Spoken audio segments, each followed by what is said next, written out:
give myself permission to grieve. Here's the thing from a trauma perspective.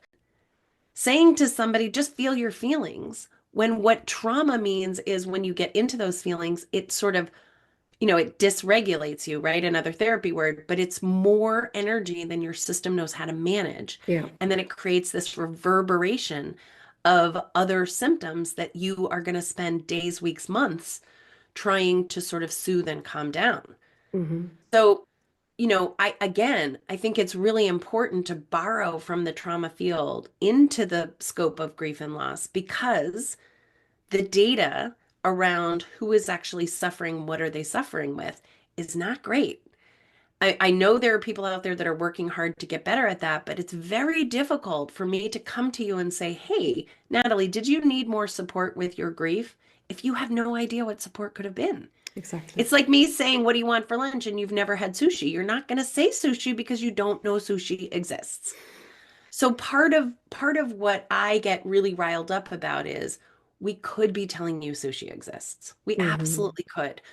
Let's pretend just in a basic biology class we talked about the central nervous system. We don't even have to come at it from a lens of grief and loss. But I teach these classes in corporate environments that are ostensibly about um, the idea of neurodivergence, the idea that, not all brains process and store information, but everybody's neurodivergent. People love these classes. They love hearing that other people don't like the texture of a cotton ball or can't sit with their back to the wall or have a really hard time processing multi-stepped information if they don't have music on or headphones on.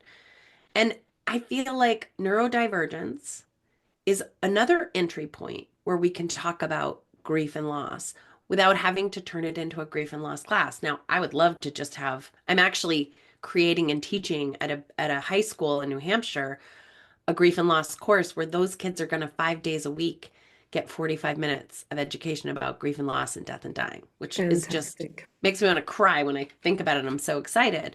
Mm.